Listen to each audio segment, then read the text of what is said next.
La Banque africaine de l'énergie sera opérationnelle d'ici peu.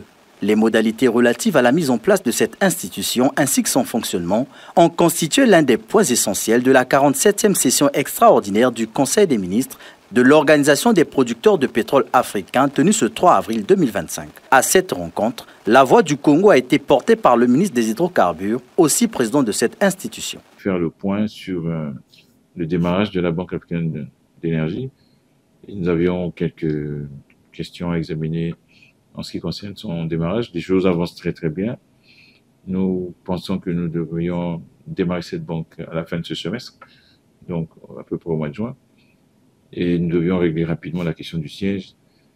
Suite aux avis techniques de Afreximbank, qui est notre partenaire, nous avons dû changer les 2 sièges que nous avions trouvés, offerts par le Nigeria, pour en adopter un 3e qui est proposé par Afreximbank, qui d'après eux répond aux exigences techniques d'une banque de développement. La conclusion, c'est qu'une mission du secrétaire général et du Conseil des ministres se rendra là-bas.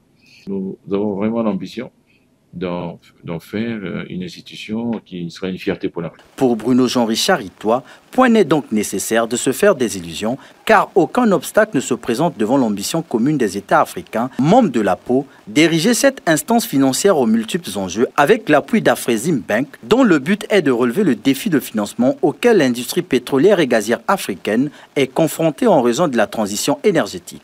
Toutes les conditions sont à cet effet réunies pour que la Banque africaine de l'énergie devienne une évidence. Nous sommes dans la mise en œuvre. Il faut rapidement que se tienne la première assemblée générale de la banque pour nommer les administrateurs, qu'ensuite le conseil d'administration puisse désigner son président du conseil, directeur général. Et à partir de ce moment-là, la banque se mettra en branle.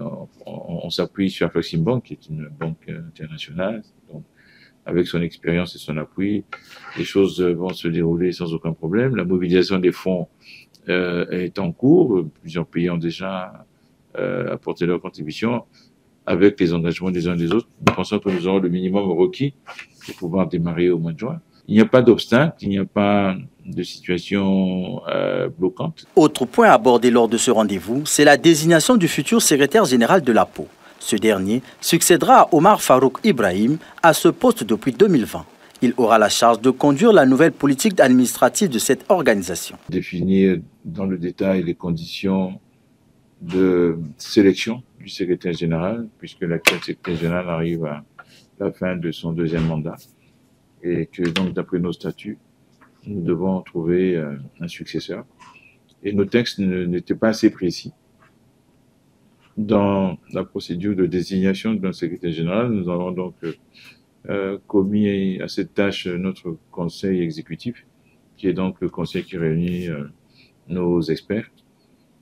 Et c'est ce rapport que nous avons examiné. Donc désormais, nous avons une procédure extrêmement détaillée, très précise, avec un calendrier précis sur la procédure de désignation du secrétaire général.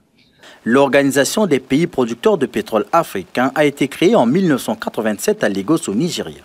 Elle a pour mission de promouvoir la coopération dans le domaine des hydrocarbures de ses pays membres et d'autres institutions mondiales.